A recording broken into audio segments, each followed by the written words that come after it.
My husband was reading the paper one morning, and he found this article about Sammy.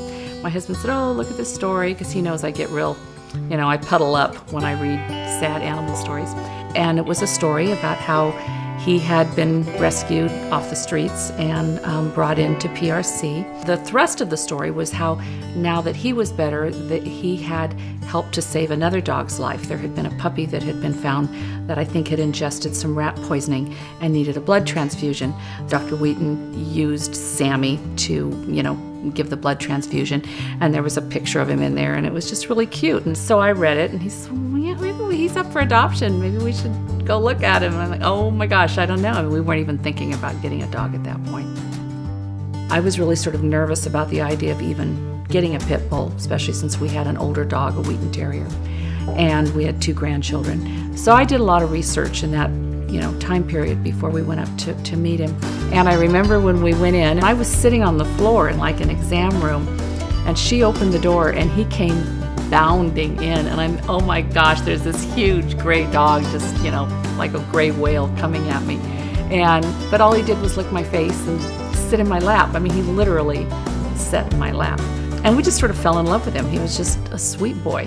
We've never formally adopted a pet before, but I did know that as our Wheaton Terrier was getting older and I thought that I would want another dog someday, I had started, hearing more and more about rescue groups, and I think it's great that there's more of them, because I think there's a lot of dogs and cats out there that need homes, and instead of going to a breeder or going to a pet store, why not take a dog that, needs a second chance? It's fun having a puppy, and I've had the puppy experience, but it was sort of nice too, getting a dog that was house trained. I don't know who house trained him, but he was house trained.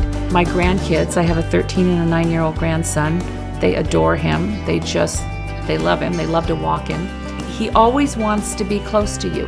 If you're in bed, he's not at the end of the bed. He's up snuggled next to you. He gives a lot of affection, and he wants a lot of affection. He listens, and he minds, and he's just easy. It's a good feeling to know that that he's got a family. I think you feel like you have done something good, and that's a nice feeling, that you have given an animal a home that needed a home. I've been really impressed with the operations from PRC. They don't just wait for these animals to come to them. They go out looking for these animals and bring them in to PRC and do everything they can to get them healthy and socialized so that they are adoptable. I just think that's it's gonna make me cry. I just think that's an awesome thing to do, to give those, animals a real chance.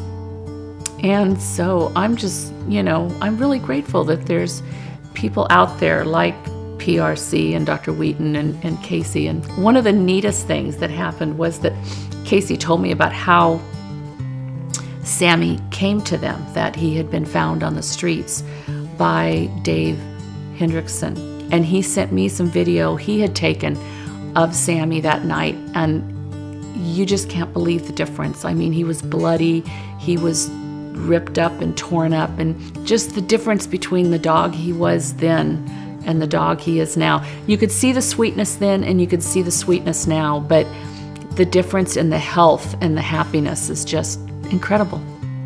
I think I would just say that I'm grateful to Dr. Wheaton, to PRC, to Casey, to Dave Hendrickson, all those people who got him off the streets and cleaned him up and socialized him and got him ready for us. And to me, it just feels like, it was meant to be. So I'm just grateful to them for that.